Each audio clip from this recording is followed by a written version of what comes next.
Les saludo en el nombre poderoso de nuestro Señor y Salvador Jesucristo. Recuerda que Él fue el que murió, pero el que también resucitó, el que se sentó a la diestra del Padre y desde allí intercede por nosotros de una manera constante para que nos podamos acercar de todo corazón a nuestro Padre Celestial. Bienvenidos, qué bueno que estén con nosotros, qué bueno que podamos participar de esta palabra y que esta palabra pueda hallar cabida en los corazones. Recordemos que este es un tiempo de entrar en una comunión profunda con el Señor, de conocer lo que dicen las Escrituras y de andar por los caminos que el Señor ha trazado para cada uno de nosotros. Recordemos que en la enseñanza pasada estuvimos hablando acerca de que cómo Dios responde todas nuestras oraciones.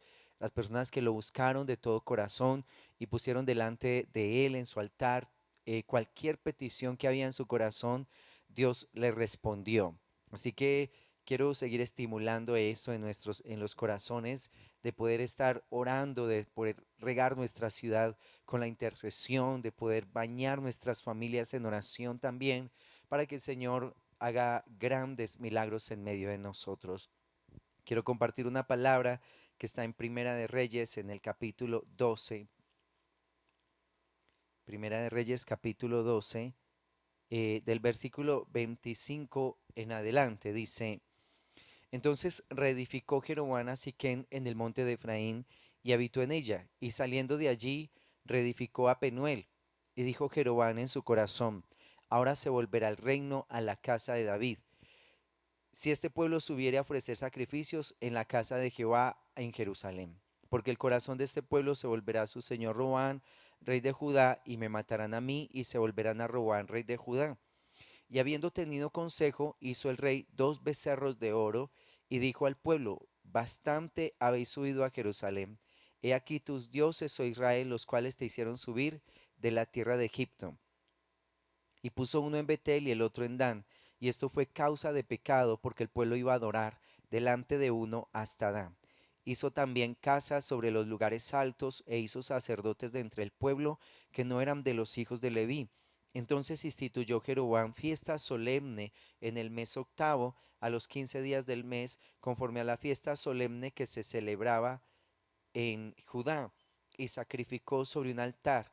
Así hizo en Betel, ofreciendo sacrificios a los becerros que había hecho. Ordenó también en Betel sacerdotes para los lugares altos que él había fabricado. Sacrificó pues sobre el altar que él había hecho en Betel a los 15 días del mes octavo, el mes que él había inventado de su propio corazón, e hizo fiesta a los hijos de Israel y subió al altar para quemar incienso.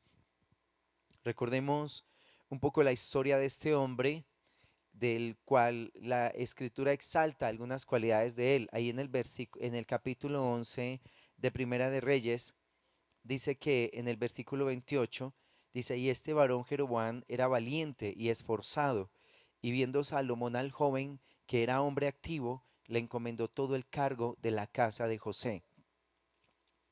Este hombre tiene unas cualidades que el Señor, por supuesto, en su tiempo vio y exaltó para encomendarle una labor muy grande, una labor muy preciosa, y es la de ser el rey sobre su pueblo. Vemos que Dios respalda a su gente, toda persona que es diligente, que es esforzada en su trabajo, que pone de su corazón y que hace bien las cosas. Dios siempre va a promover a estas personas a un lugar más alto. Recuerda que la persona que es diligente en hacer todas las cosas, por supuesto que siempre va a encontrar un lugar de honor que el Señor le va a encomendar. A este hombre Jeroboam, el Señor a través del profeta Ahías le entregó 10 trozos del manto. Recuerda que Ahías, cuando el Señor va a despojar de ese reinado a Salomón, se quita su capa, la parte en 10 pedazos y le entrega a Jeroboam 10 y deja 2 para Roboam, el rey de Israel, el rey de Judá, el cual iba a quedar solo con 2 tribus, y a este hombre se le entregó la mayor parte del reino, las tribus que pertenecen al reino del norte. Y este hombre pues empieza a reinar en ese momento, pero mira lo que es nuestro corazón. Dios le había dicho a él en el capítulo 11, el versículo 38, dice: Y si prestares oído a todas las cosas que te mandare, y anduvieres en mis caminos, e hicieres lo recto delante de mis ojos, guardando mis estatutos y mis mandamientos, como hizo David mi siervo, yo estaré contigo y te edificaré casa firme, como la edifiqué a David, y yo te entregaré a Israel. Así que este hombre tiene unas grandes promesas de parte de Dios para su vida.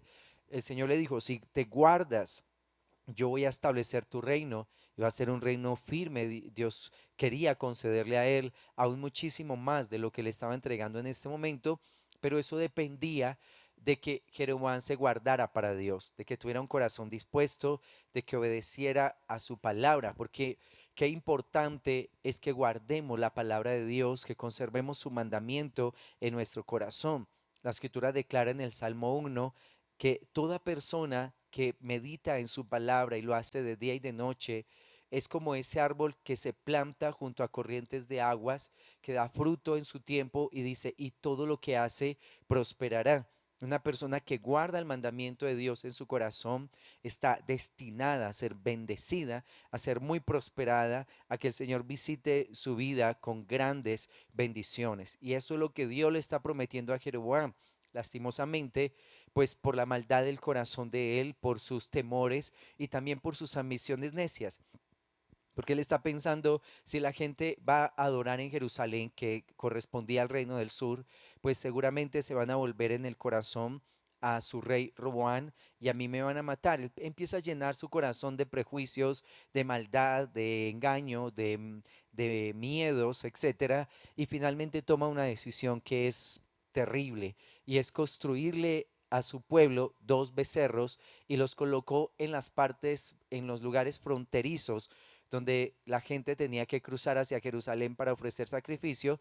Él coloca esos becerros allí para que las personas no tuvieran que ir a Jerusalén a adorar, sino que adoraran esos becerros. Jeroboam ya había estado en Egipto cuando Salomón se enteró de que el Señor le había entregado a él 10 tribus e intentó matarlo. Por eso él tuvo que huir a Egipto y él estuvo allí, como lo declara el versículo 40 del capítulo 11. Dice, por esto Salomón procuró matar a Jeroboam, pero Jeroboam se levantó y huyó a Egipto, a Sisac, rey de Egipto, y estuvo en Egipto hasta la muerte de Salomón. Así que, mira, no solamente hombres como Jeroboam, vemos otras personas que también descendieron a Egipto y trajeron de allí toda esa maldad, todo ese engaño. También recuerda que en los días de Moisés, cuando Moisés subió a la montaña para recibir el mandamiento del Señor, el sacerdote Aarón en ese momento toma todos los zarcillos, los aretes de las mujeres del pueblo, los funde y les hace un becerro al pueblo de Israel diciéndole, estos son los dioses que te sacaron de la tierra de Egipto. ¿Cómo Egipto es pegajoso? Realmente las cosas del mundo se nos pegan en el corazón y nos traicionan. Por eso es importante permanecer siempre del lado de Dios y no descender a Egipto, dice la palabra, para que nuestros corazones permanezcan limpios, puros, y nuestra adoración al Señor sea una adoración limpia, sin idolatrías, sin todas estas situaciones, todos estos problemas que se levantan en un corazón cuando empieza a estar apegado al mundo, porque el mundo tiene esa capacidad como de ser pegajoso, se le pega en el corazón al ser humano y llega a ser un gran estorbo en su adoración para Dios. Este hombre les construye esos becerros, se inventa una fiesta para su pueblo, una fiesta que declara aquí Dios no había mandado, las fiestas solemnes de ellos no eran en el mes octavo, no aparece ninguna en el mes octavo, eran en el mes séptimo, pero este hombre instituye una fiesta solemne para su pueblo en el mes octavo, a los 15 días del mes, conforme a la fiesta que ellos celebraban un mes antes, en el mes séptimo, que es la fiesta de los tabernáculos. Así que él hace una gran fiesta para ellos y dice el versículo 30 que esto fue causa de pecado, porque el pueblo iba a adorar delante de uno hasta Dan.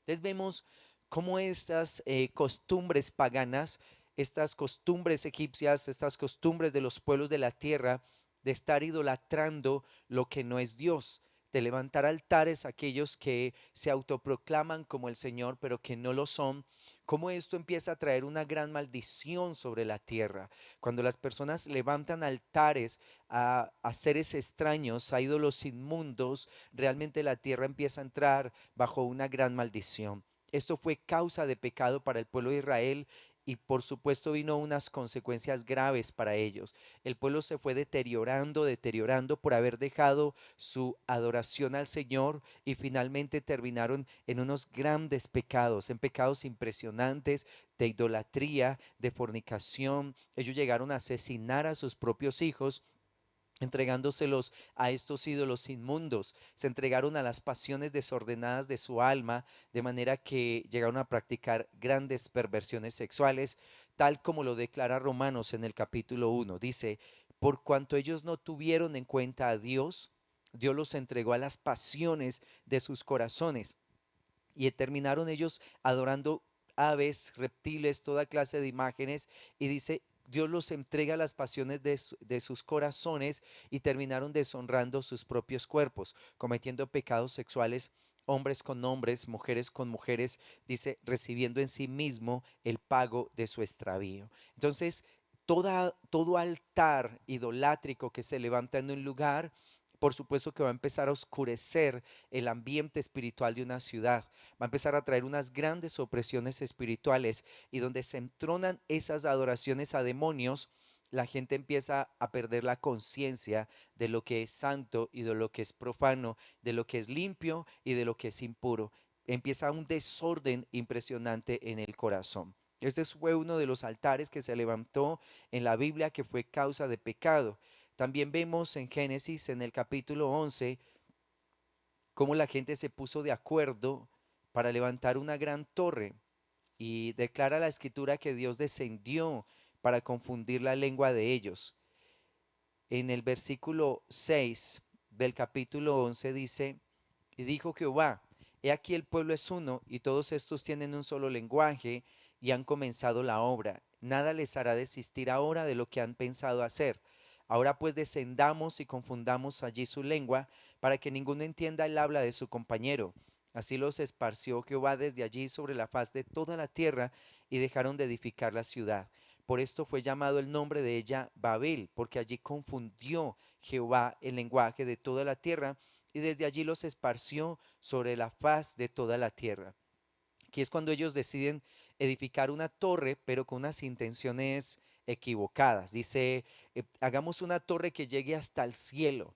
Enseñoreímonos, hagámonos un nombre grande. La torre denota realmente un nivel de soberbia muy alto, de altivez, muy similar a lo que sucedió allí en el profeta Isaías, cuando él declara las intenciones del diablo de hacerse un trono, de levantarse por encima de las nubes y de ser semejante al Altísimo. Esta torre no es solamente un lugar para mirar hacia los lugares de la tierra, no era un mirador realmente, no es que ellos quisieran solamente edificar una torre alta, lo que hay detrás de la edificación de esa torre es la intención del corazón de ser como Dios sobre la tierra, de establecerse un gran nombre, de enseñorearse en ese momento, de orgullo, de altivez, todos estos pensamientos que ellos estaban teniendo, por supuesto, inducidos por huestes demoníacas, porque ese mismo sentir que ellos tuvieron allá en Génesis 11 es el sentir que tuvo Satanás, por lo cual el Señor lo tuvo que deponer de su lugar de dignidad. Como dice la escritura, descendió al Seol tu soberbia y el sonido de tus arpas. Gusanos serán tu cama, gusanos te cubrirán. El Señor reprendió la soberbia del diablo al intentar o al pensar que él podía ser igual a Dios, al querer levantarse su trono. Pero la gente se deja engañar por los espíritus inmundos y aquí ellos empezaron a edificar una torre que según los hallazgos arqueológicos del lugar donde estaba ubicada, los ladrillos de esa torre tenían una inscripción de un dios que ellos adoraban en esa época que se llamaba Marduk. Entonces, mira que esa torre era un centro de adoración demoníaca. Es un lugar donde se iban a entronar huestes espirituales de maldad. Por tanto, el Señor tuvo que descender y confundir la lengua de ellos. Por supuesto, todo altar que se levante a un Dios extraño va a traer una gran confusión. Allí en Primera de Reyes 12 vemos que esto fue una causa de pecado para el pueblo. Y aquí en Génesis 11 vemos que esa clase de acciones traen una gran confusión, una gran perturbación. De allá, de esa torre, es donde, sí, esparción, perdón, que Dios esparció todos los pueblos, es donde vienen todas las lenguas que tenemos actualmente. Todas las lenguas que nosotros hablamos hoy en el mundo son resultado de una confusión, de lo que el Señor vino a hacer en ese momento, cómo confundió la lengua de ellos para que no se pudieran poner de acuerdo para construir esta gran torre idolátrica. Entonces, mira lo tremendo, todas las lenguas que hablamos en esta hora hace parte de una gran confusión que el Señor trajo en ese tiempo. Dios quiere traer unidad, pero la unidad que Dios trae no es a través de las lenguas humanas, sino a través de el poder y la unción de su Santo Espíritu, como lo declara el Salmo 133, que cuán hermoso es estar los hermanos juntos y en armonía. La Escritura declara que allí, en esa armonía, es donde el Señor derrama bendición y vida eterna. Entonces, en el altar de Jeroboam hubo pecado, en este altar de Génesis 11 hubo una gran confusión. Mira algunas costumbres, miramos allí en Primera de Reyes, en el capítulo 1, Primera de Reyes, perdón, capítulo 18, del versículo 24 en adelante, dice, invocad luego vosotros el nombre de vuestros dioses, y yo invocaré el nombre de Jehová, y el Dios que respondiere por medio de fuego, ese sea Dios. Y todo el pueblo respondió diciendo, bien dicho. Entonces Elías dijo a los profetas de Baal, escogeos un buey y preparadlo vosotros primero, pues que sois los más, e invocad el nombre de vuestros dioses, mas no pongáis fuego debajo. Y ellos tomaron el buey que les fue dado y lo prepararon, e invocaron el nombre de Baal desde la mañana hasta el mediodía, diciendo, Baal, respóndenos. Pero no había voz, ni quien respondiese. Entre tanto ellos andaban saltando cerca del altar que habían hecho. Y aconteció al mediodía que Elías se burlaba de ellos, diciendo, gritad en alta voz, porque Dios es. Quizá está meditando o tiene algún trabajo o va de camino, tal vez duerme y hay que despertarle. Y ellos clamaban a grandes voces y se sajaban con cuchillos y con lancetas conforme a su costumbre hasta chorrear la sangre sobre ellos. Vemos que esta es es una forma de adorar a los demonios, es una cultura que ellos tenían de adorar espíritus inmundos, en este caso a Baal. Y una de las maneras de hacerlo es que se cortaban. Actualmente, cuando nosotros escuchamos testimonios de personas que han participado de grupos santeristas, y ellos cuentan sus experiencias, dicen que una forma de consagración al diablo que ellos practican es que se hacen cortadas en la frente, en forma de cruz, en forma de X, y en las manos y en los hombros, de manera que la sangre empieza a correr por todo su cuerpo, ellos quedan bañados en sangre. Y eso es una forma de consagración a los espíritus inmundos. Después de estos actos de consagración, estas personas, estos santeros, adquieren niveles más altos de poder para ejercitar sus brujerías, para ejercer sus brujerías sobre las personas, y tiene una gran, sí, una gran influencia demoníaca viene sobre sus vidas. Estos hombres pueden llegar a asesinar a una persona en 2, 3 días de estar practicando brujería en contra de ellos. Y uno ve cómo es el diablo con su gente, cómo es el diablo con sus hijos. Los pone a cortarse, a sajarse, a que chorre la sangre, los pone a sacar muertos de sus tumbas, los pone a comer carne de muerto, los pone a hacer, a sacrificar a sus propios hijos a los demonios para obtener poder, para hacer sus brujerías, sus encantos, sus hechizos, etcétera. Todas estas costumbres traen una gran influencia demoníaca sobre la tierra. Cuando nosotros vemos en este tiempo, en ese reinado de Acab y reinado de Jezabel, que es una de las mujeres más hechiceras de que aparecen en la Biblia, una mujer llena de brujería, de hechicería, que llenó la tierra de Israel de todas estas costumbres, en ese tiempo ellos provocaron la ira de Dios sobre ese lugar, tanto que aquí en ese capítulo 18, Elías convocó a todos los profetas de Baal para hacer una gran señal, el Señor que respondió desde el cielo con fuego y consumió el altar de Elías, pero ellos ya venían de tener 3 años de sequía. O sea, Dios tuvo que cerrar los cielos sobre la tierra de Israel. No llovió durante esos 3 años. La gente estaba buscando aguas por todas partes. La gente empezó a morir. Sus animales empezaron a morir. Ellos tuvieron un tiempo de mucha escasez.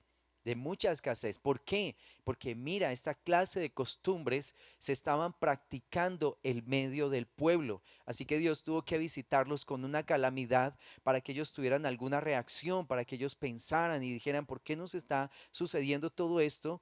Y tuvieran un deseo de buscar al Señor de alguna manera, aunque fuera para resolver sus necesidades económicas. Entonces, cómo esta clase de prácticas de brujería y de hechicería, esos altares como el que mencionamos ahora que levantó Jeroboam, traen una influencia demoníaca sobre los lugares donde éstas se practican. Y esto hace que haya escasez, esto hace que haya perversiones sexuales, esto empieza a traer sobre la gente dificultades, problemas de depresión, problemas de locura, familias peleando entre ellas mismas, muerte, destrucción.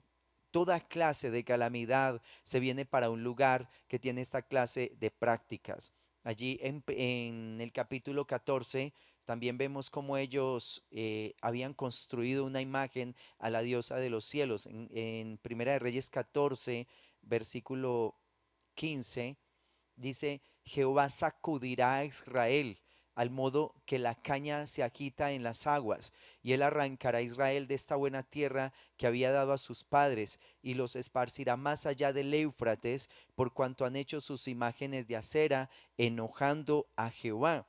Y en Jeremías, en el capítulo 7, menciona también prácticas de adoración a esta diosa de los cielos. Dice del versículo 16 al 20, tú pues no ores por este pueblo, ni levantes por ellos clamor ni oración, ni me ruegues, porque no te oiré. ¿No ves lo que estos hacen en las ciudades de Judá y en las calles de Jerusalén? Los hijos recogen la leña, los padres encienden el fuego y las mujeres amasan la masa para hacer tortas a la reina del cielo y para hacer ofrendas a dioses, para provocarme a ira, para provocarme a ira. O sea, toda esta clase de invocaciones, todos estos altares trajeron una gran maldición sobre el pueblo. Recuerda que en Efesios, en el capítulo 6, en el versículo 12, declara que la lucha que nosotros tenemos como creyentes no es contra humanos, no es contra gente de carne y hueso. Dice Efesios 6:12 que la lucha es contra principados, potestades, gobernadores de las tinieblas de este siglo, huestes espirituales de maldad en las regiones celestes. Los espíritus inmundos traen esa influencia sobre seres humanos que se ponen de acuerdo con ellos para traer todas estas prácticas inmundas sobre la tierra.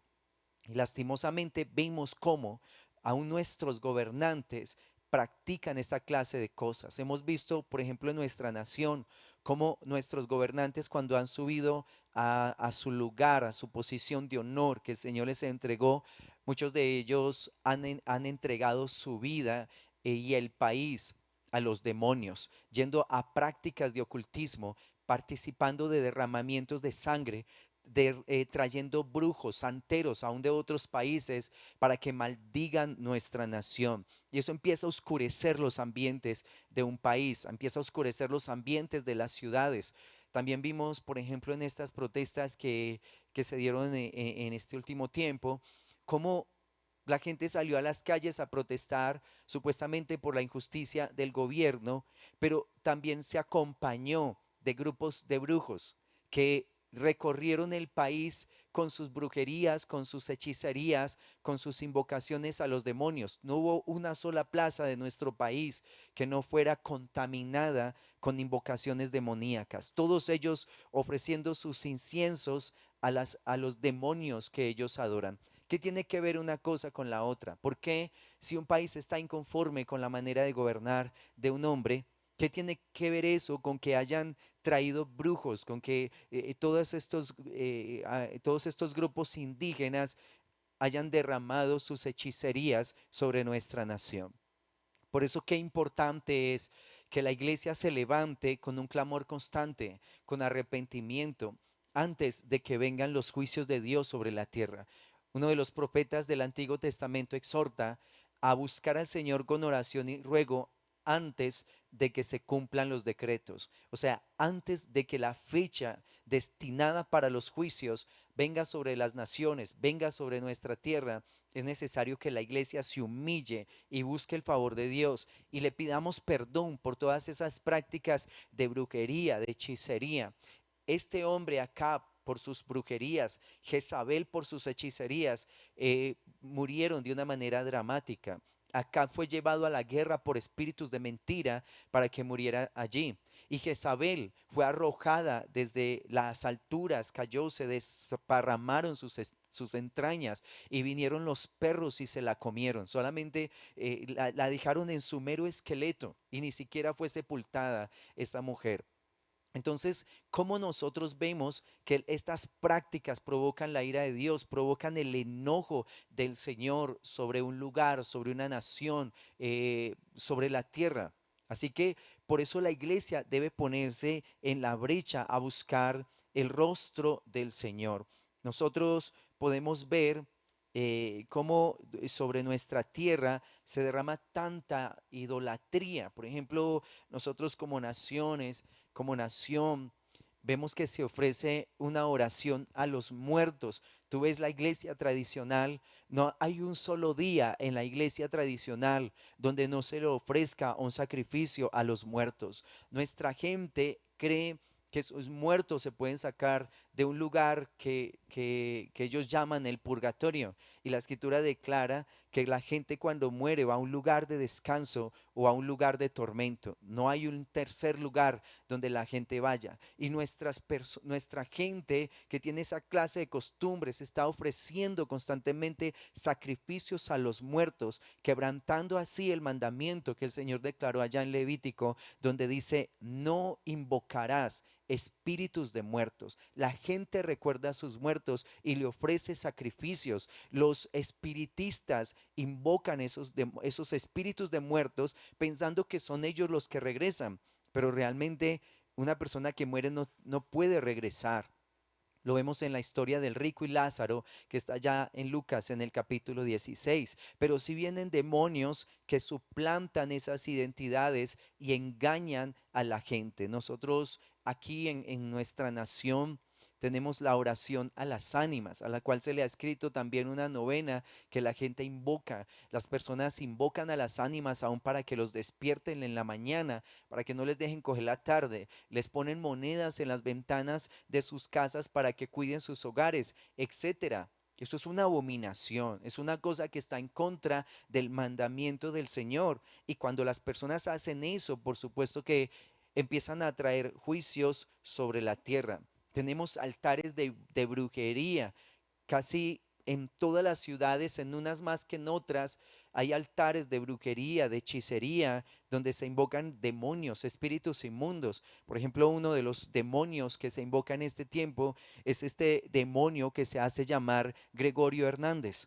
Las personas buscan estos mediums que invocan a Gregorio Hernández, que fue un médico venezolano que fue un hombre que tuvo un corazón para un pueblo, pero cuando ese hombre murió, la gente empezó a idolatrarlo. Y esa cultura, esa costumbre pagana de adorar a Gregorio Hernández o de invocarlo, también vino sobre nuestra tierra. Y la gente de nuestra nación tiene altares a Gregorio Hernández. La gente visita esos mediums. Y quiero decirte una cosa, las personas que invocan a Gregorio Hernández, los que son mediums de ese espíritu, todos ellos están en grandes calamidades, porque yo he tenido contacto con personas, por ejemplo, aquí en Manizales, con la familia que aquí en Manizales trabajaba fuertemente con este espíritu inmundo y ellos vivían grandes calamidades. Sus hijos se metieron en grandes dificultades, en grandes problemas y han sido oprimidos por demonios de una manera impresionante. Entonces, ¿cómo nuestra gente adora a un demonio, invocando este espíritu? También vemos sobre nuestra ciudad mantos de religiosidad, mantos de cómo se consagra a nuestra ciudad, a la religión, a la adoración a los ídolos y a la diosa de los cielos. Nuestra ciudad está llena de altares a la diosa de los cielos. Las personas en nuestra ciudad adoran, entre comillas, a la Virgen María. María, por supuesto que es uno de los personajes de la Biblia importantes para nosotros, porque a través de ella el Señor usó su vida como un instrumento para que naciera el Mesías, para que naciera nuestro Salvador. Pero toda la escritura, desde Génesis hasta Apocalipsis, centra su atención en el Cristo. No centra la atención ni en María, tampoco la centra en Abraham, a pesar de ser el padre de la nación judía, un hombre de fe, el padre de la fe, el amigo de Dios, pero la Biblia no centra la atención en Abraham como para que lo pudiéramos invocar a él. Hay hombres importantes en la escritura como el rey David, del cual se dice que fue la lámpara del pueblo de Dios, el dulce cantor de Israel. Casi todos los salmos fueron inspirados por el Espíritu Santo en el corazón de David. Nosotros disfrutamos de los salmos y la mayoría de ellos son escritos por él. Un hombre que dice la Biblia que su corazón era conforme al corazón de Dios. Sin embargo, en ninguna parte de la escritura se invoca el nombre de David para salvación. También encontramos profetas muy importantes, como es el profeta Isaías, el profeta Jeremías, etcétera. Tantos hombres importantes de la Biblia, pero ninguno de ellos digno de adorar, ninguno de ellos digno de exaltar. En el Antiguo Testamento, los profetas, los grandes profetas, Abraham, David, Daniel, todos ellos no conocieron a María. María aparece en el Nuevo Testamento como la madre de Jesús, pero ella no existía para ellos en el Antiguo Testamento. Si fuera tan importante la adoración a ella, entonces ¿cuál virgen adoraron Daniel? ¿Cuál virgen adoró el profeta Isaías, Jeremías? Ninguno de ellos la adoró porque para ese tiempo ella no era conocida, pero sí había una adoración a la diosa de los cielos. Tú ves, en la vida de Jesús no hay un solo texto que nos asegure a nosotros que debemos invocarla a ella para salvación. Jesús, por supuesto, no la entronó y tampoco le dio un lugar alto como para que el ser humano la adorara. Sabía el Señor de la problemática tan grande que tenemos en nuestro corazón de la idolatría, como para haber exaltado a su madre, nos hubiera inclinado el corazón hacia ella. De hecho, en alguna ocasión ella vino con los discípulos para sacar a Jesús de un lugar donde él estaba enseñando, porque sus hermanos y también ella pensaban que él estaba fuera de sí, que él estaba loco, y venían a sacarlo de ese lugar y le dijeron: tu madre y tus hermanos están afuera. Y Jesús no dijo: ah, sí, hagan pasar a mi mamacita linda, que no, él no dijo eso. Y discúlpenme la manera de decirlo, pero él no lo dijo de esa manera, porque si lo hubiera dicho así, pues imagínate, si no dándole un lugar alto a ella para adoración, la gente la adora de esa manera en que la adora, ¿cómo hubiera sido que Jesús la hubiera exaltado? Y él dijo: ¿quién es mi madre y mis hermanos sino los que hacen la voluntad del Padre que me envió? Entonces Jesús no le dio un lugar de adoración. Y vemos a hombres como Pedro y como Pablo que llevaron el evangelio. Pedro lleva el evangelio a los judíos y Pablo lleva el evangelio a los gentiles. Y tú ves, si la adoración a la diosa de los cielos, si la adoración a María fuera tan importante para nuestra salvación, ¿por qué el apóstol Pablo no la menciona en ni una sola de sus cartas? Si él habló a los gentiles, si la predicación de Pablo fue a nosotros los extranjeros, y María fuera importante en nuestra cercanía con el Padre, por supuesto que lo hubiera mencionado. ¿Cómo nos iba a negar el apóstol Pablo ese camino para llegar a nuestro Padre o para llegar a Jesús, como lo menciona la iglesia tradicional, que la menciona como la mediadora entre los hombres y Jesús como el mediador entre el hombre y el Padre? Pero la Biblia no lo dice así.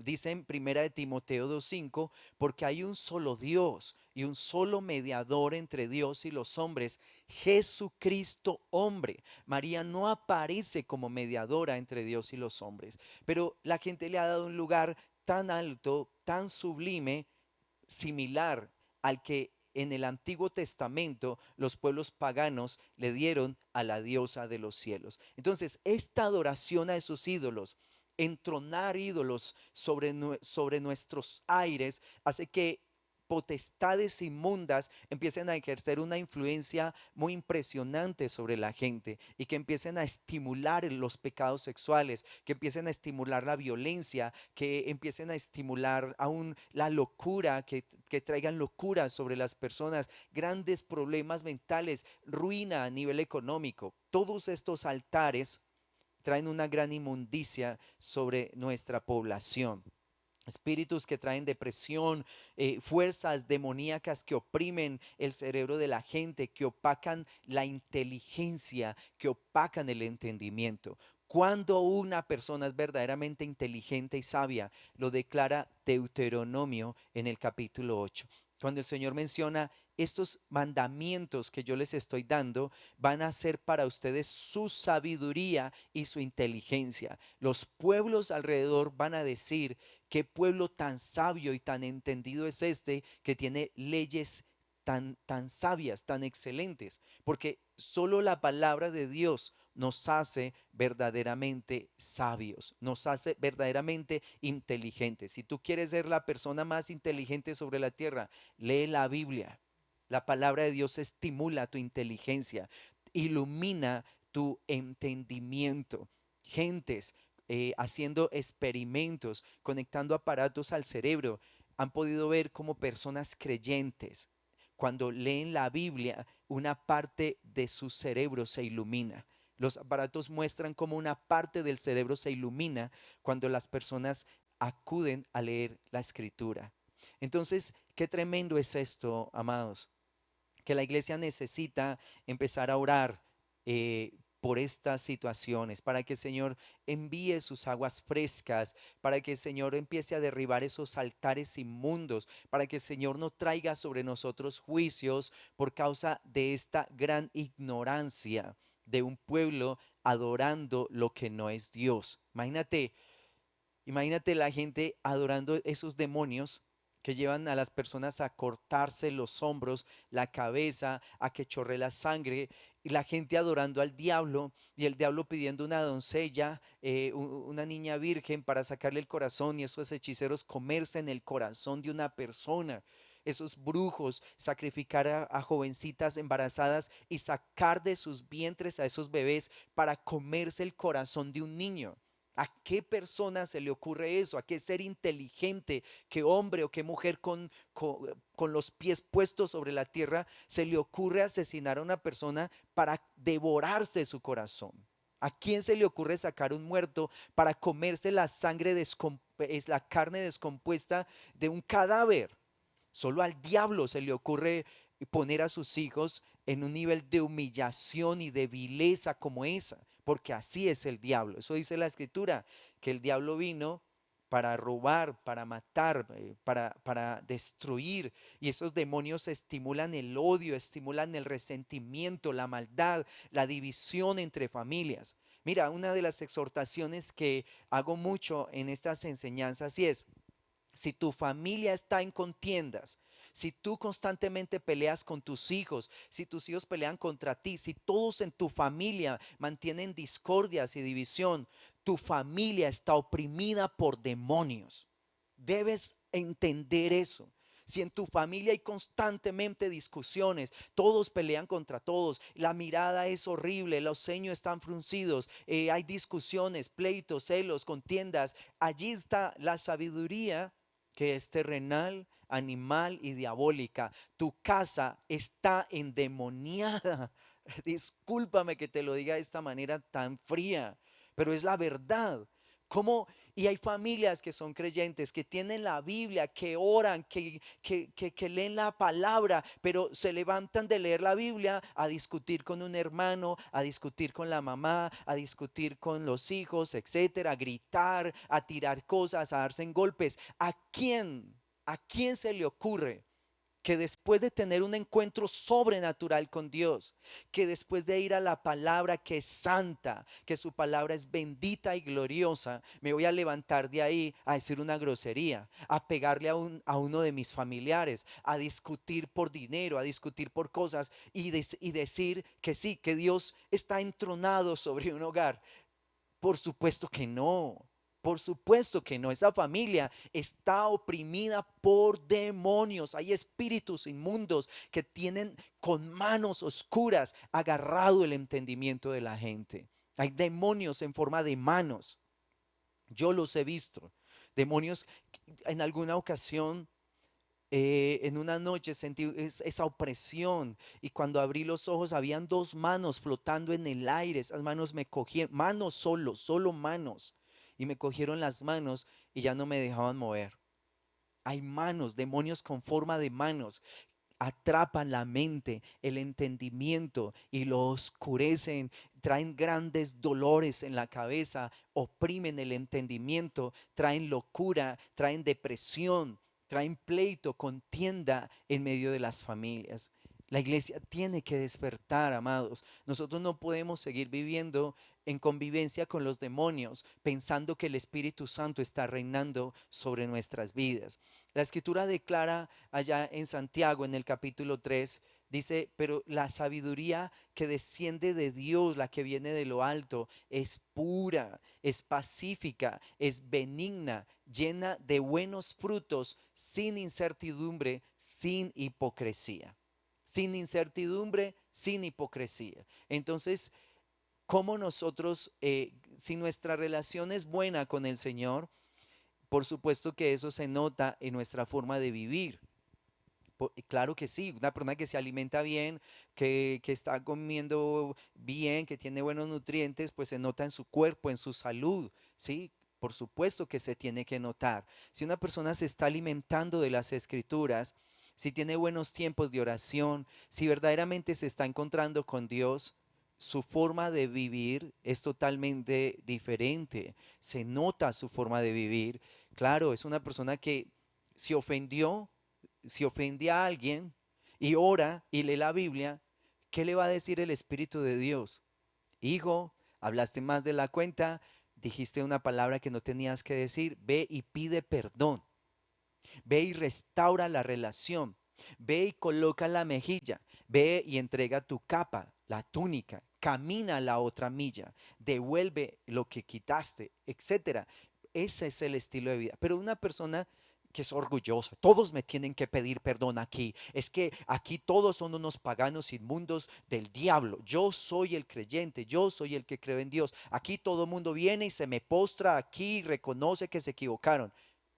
Ese soberbio, ese altivo, lleno de orgullo y de maldad, por supuesto que no tiene ni una gota del Espíritu Santo viviendo en su vida. No está lleno de Dios, porque la forma de ser del Señor es tan diferente, es tan distinta. El Señor dice en Mateo capítulo 11, aprendan de mí que soy manso y humilde de corazón y van a hallar descanso para sus almas. Entonces, mira, no nos digamos mentiras.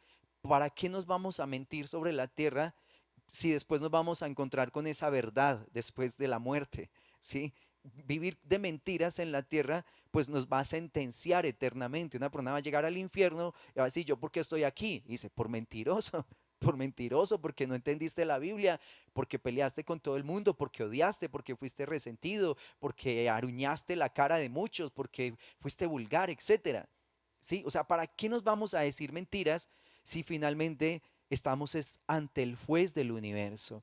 Dios es el juez del universo. Entonces, si la iglesia se arrepiente, si la iglesia retoma su relación verdadera con el Señor y empieza a ofrecer el sacrificio correcto, de labios que honran su nombre, si entrega su cuerpo como instrumento de bendición, como le declara Romanos, dice que ofrezcamos a Dios nuestros cuerpos como sacrificio vivo, santo, agradable, grato delante de Dios.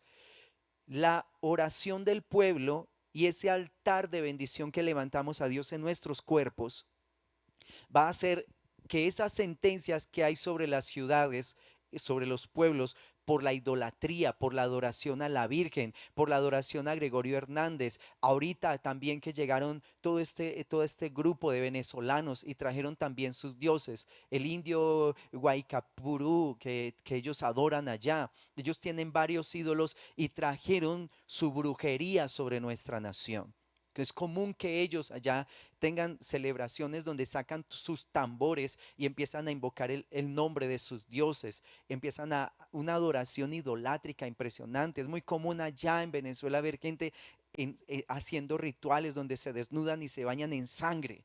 Y vinieron muchos venezolanos a Colombia y trajeron su brujería sobre nuestro país. Entonces, qué tremendo es. Los dioses que no les sirven allá, los dioses que devastaron Venezuela, los dioses que trajeron hambre, caos y destrucción, no los trajeron para nuestro país, pensando que aquí sí les van a servir. Tremendo. Tremendo lo que pasa con el entendimiento, como cuando la mente se cierra y se endurece, no puede pasar lo que sea y no entiende las cosas. Es un entendimiento entenebrecido, como dice la palabra de Dios. Pero si la iglesia realmente no solamente ora, sí, vamos a orar y Dios nos va a responder nuestras oraciones, pero si la iglesia es transformada, si la iglesia empieza a ofrecer el sacrificio correcto, un sacrificio de adoración, un sacrificio de mansedumbre, un sacrificio de humildad, un sacrificio como lo menciona el Sermón del Monte. Ese sermón es para este tiempo. El sermón no es una mentira, ni es para los tiempos solamente del milenio o por allá después de la muerte. No, ese sermón es ahorita, es hoy. Hoy para nosotros ese sermón. Si la iglesia vive bajo esa cobertura, esa adoración va a subir como aroma grato ante el Señor y vamos a aplacar su furia.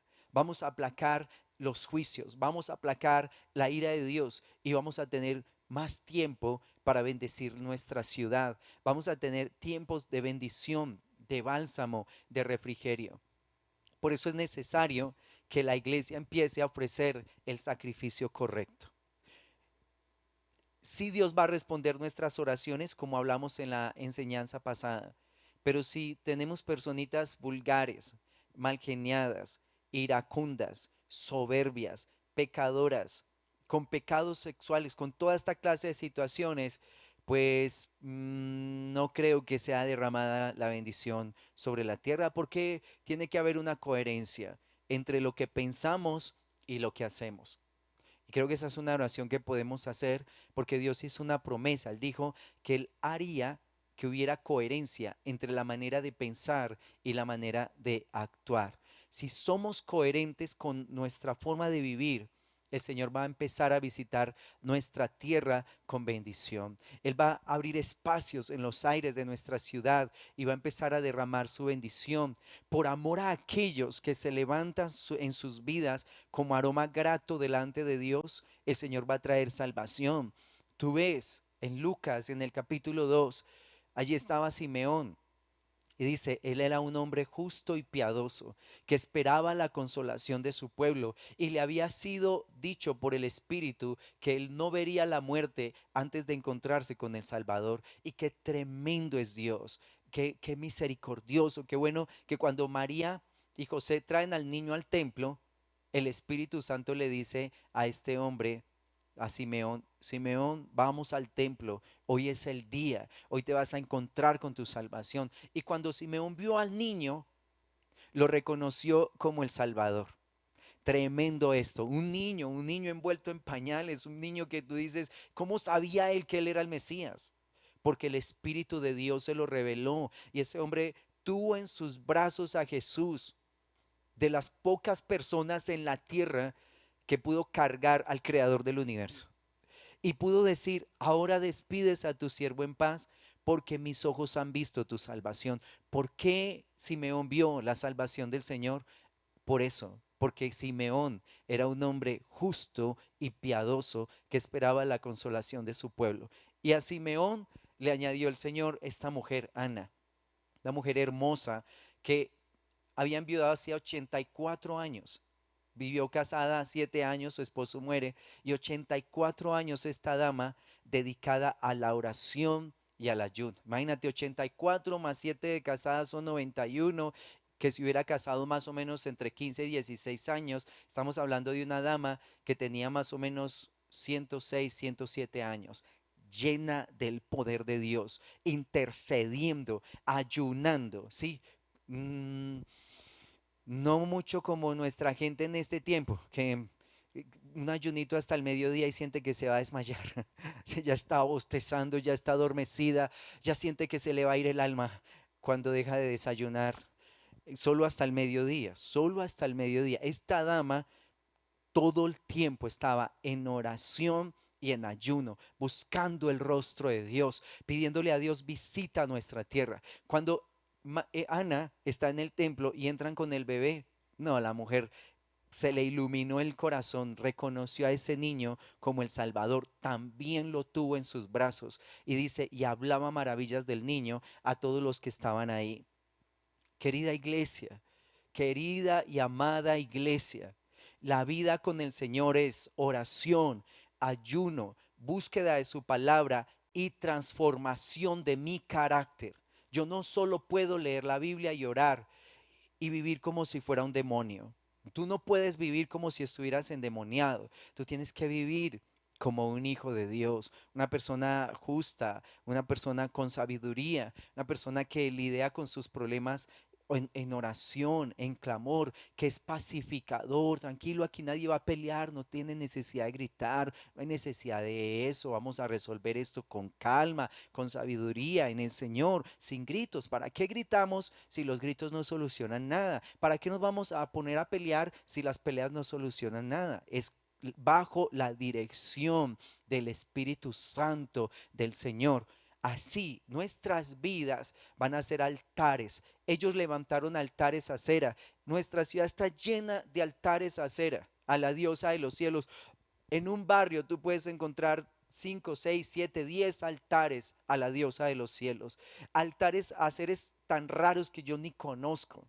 Hay un señor con una imagen de un señor con un perro. Hay una imagen de un señor todo lleno de lepra que los taxistas le ponen un billetico ahí para que le dé buena suerte. Uno dice, Señor, en serio que se nos va la mano a veces con tanta ignorancia. Pero si la iglesia se levanta y enciende el corazón en fuego y a ese fuego le coloca incienso, que son las oraciones, empieza a subir aroma grato delante de Dios. El corazón tiene que estar encendido como un altar de alabanza y ahí le ponemos oración que empieza a subir como incienso grato delante de Dios. Porque si nuestro corazón no está encendido, nuestra oración no va a subir como incienso grato. Nuestra forma de ser tiene que cambiar para que el Señor se sienta complacido con nosotros y podamos ver respiro y salvación de parte de Dios para nuestra tierra, para nuestra ciudad, para nuestra nación. Creo que tenemos todavía una oportunidad. Podemos hacer mucho por nuestra tierra, pero necesitamos disponer el corazón. Necesitamos dar un cambio, que nuestra vida dé un giro de 360 grados a favor del reino. Así que yo te invito a que en este tiempo reflexiones un poco de tu forma de ser y tú digas, realmente yo voy a nacer de nuevo. Jesús lo dijo a Nicodemo en Juan capítulo 3. Si no naces de nuevo, no puedes ver el reino. O sea, si no te arrepientes, no te voy a mostrar nada. Y si no naces del agua y del espíritu, no puedes entrar. Nacer del agua y del espíritu es transformación de mi mente a través de las escrituras y renovación de mi carácter por medio del Espíritu Santo. Así es como vemos y así es como entramos. Amada iglesia del Señor, por eso vamos a ponernos responsables, vamos a ponernos serios. Está en juego nuestra ciudad, nuestra nación, está en juego muchas cosas. Y si nosotros le ponemos el corazón a esto, creo que el Señor nos va a visitar con su gracia y con su misericordia. Yo te bendigo en el nombre precioso de Jesús y te invito a que cada día entremos más y más profundo en sus aguas. Muchas bendiciones. Que el Señor te bendiga y te guarde.